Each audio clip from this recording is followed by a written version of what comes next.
대한민국의 가장들이 돈을 벌다가 퇴사나 퇴직의 고비를 경험하는 시기. 사람마다 차이는 있겠지만 평균은 만 43세인 걸로 나타났습니다. 딱 지금 40대 중반에서 50대 중반까지 70년대생들에게 물어봤더니 이미 절반 정도가 퇴사의 고비를 경험해봤고요. 그 시기의 평균이 바로 만 43세 언저리였다는 겁니다. 우리 금융그룹이 20대부터 60대까지 10,000명에게 그중에서도 70년대생들, 과거에는 이른바 X세대라고 불렸던 세대에 초점을 맞춰서 생활 방식과 경제 상황을 조사해본 보고서의 한 대목입니다. 43세는 최근 통계청 집계에서 한국인들이 생애 최대 흑자를 보는 시기로 꼽히기도 했습니다. 근데 이때의 흑자는요, 개인적으로 벌고 쓰는 것에 대한 얘기뿐만이 아니고요. 한마디로 세금은 제일 많이 내면서 내가 가져다 쓰는 사회적 비용은 제일 적은 시기라고 이해하셔도 무방합니다. 사회에 기여는 가장 많이 하는데 교육 비용이든 의료비든 나 자신을 위해서 사회에 달라고 하는 건 가장 적은 시기. 그야말로 우리 사회의 중추 역할을 하는 나이대라는 건데요. 20, 30대가 퇴사를 고민하는 가장 큰 이유는 이른바 번아웃으로 인한 의욕 상실 탓이 가장 컸지만요.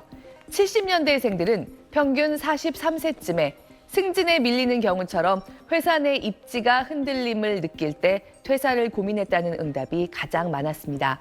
하지만 이들 대부분이 미래를 도모하면서 그냥 참고 다녔다고 대답했습니다. 네, 세대별로 분석해보면 이런 70년대생들이 우리 사회의 대표적인 낀 세대라고 할 수 있죠. 그렇습니다. 이번 조사에서 응답한 70년대생들의 무려 43.2%가 자녀와 부모 양쪽을 모두 경제적으로 지원하고 있다고 응답했습니다. 자녀와 부모를 각각 지원한다는 사람들까지 모두 합치면 70년대생의 85.3%가 부양의 부담을 지고 있었는데요. 이들은 미성년 자녀에게는 월 평균 19만 원의 용돈을 줬지만요. 대학생이나 대학원생 자녀에게는 평균 53만 원, 그리고 학업을 마친 성인 자녀에게도 월 평균 40만 원 정도를 지원하고 있었습니다.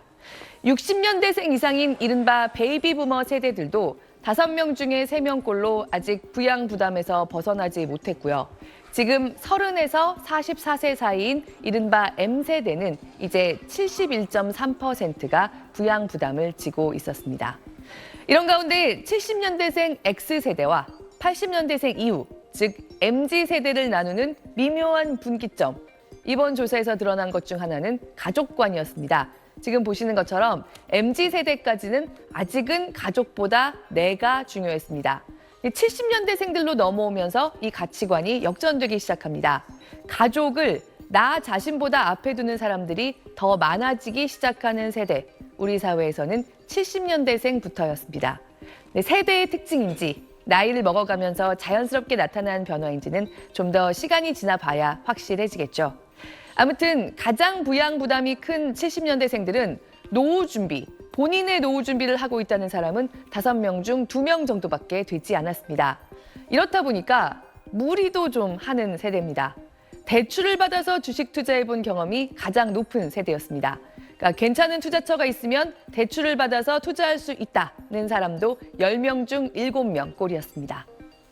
네, 이 조사는 조금 안쓰럽기도 한 것 같습니다. 70년대생들이 회사 사람들이 나를 싫어한다는 기분을 가장 많이 느끼는 세대라고요? 네, 주변에서 나를 속된 말로 꼰대라고 하더라. 그런 말을 듣기도 하고 스스로 동의도 한다는 사람의 비율이 가장 높은 세대였습니다. 70년대생은 이제 직장에서 간부급부터 임원까지 한마디로 미움을 좀 받게 되는 관리자 이상 위치에 주로 놓여 있죠.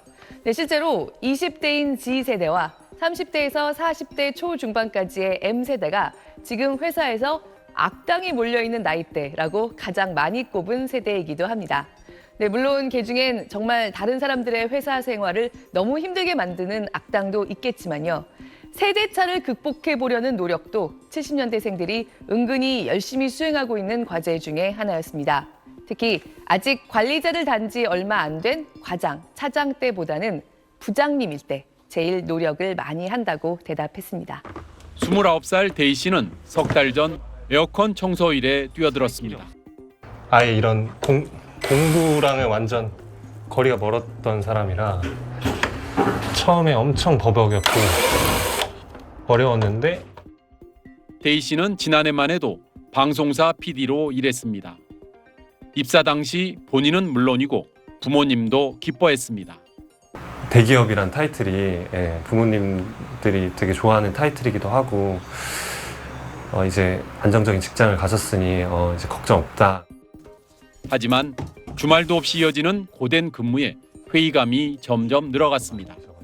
제 바로 옆 10년 선배도 정말 내일 뭐 결혼식장 자기 제일 친한 친구 결혼식장을 가야 되는데 새벽에 막 3시에 편집하고 있고 저게 내 미래가 되고 싶진 않더라고요. 2년 만에 사표를 내고 나와 작은 고시원을 사서 운영하면서 SNS 스토리 작가와 청소 일도 병행하고 있습니다.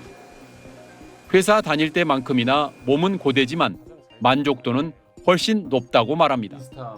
제가 머릿속으로 기획하는 대로 퍼포먼스를 낼 수 있고 그때는 진짜 1점, 지금은 10점? 저는 그 정도로 요즘 하루하루 정말 행복합니다. 30살 찬희 씨는 대학 졸업 후 3년 동안 2번 퇴사하고 3번째 직장을 알아보고 있습니다. 주변에선 잦은 이직을 걱정하기도 하지만 성장을 위한 과정일 뿐이라고 말합니다. 이 회사가 잘 크기보다는 사실 제가 이 회사를 통해서 더 성장하기를 원하니까 내가 어느 목표를 하는 골까지 가는 좀 징검다리 같은 느낌. 정부 조사 결과 입사 1년 이내 이직률은 16.5%, 5년 이내는 32%에 달했습니다. 특히 29세 이하의 일자리 이동이 다른 연령대에 비해 높았습니다. 34세 이하 청년들에게 퇴사 이유를 물었더니 열악한 근무 환경에 이어 낮은 업무 만족도와 성장 가능성이 임금보다 높은 순위를 차지했습니다. 좀 더 나에게 가치 있는 일을 하고 싶다는 생각을 갖고 있는 거죠. MZ들의 기본적인 정서는 거래입니다. 회사가 나한테 뭘 보여주면 나 거기에 그거 할게. 평생 직장은 사라진 지 오래. 단지 돈벌이만이 목적이 아닌 재미와 의미를 찾아가는 청년들의 성향이 반영된 결과란 분석입니다. SBS 서경채입니다.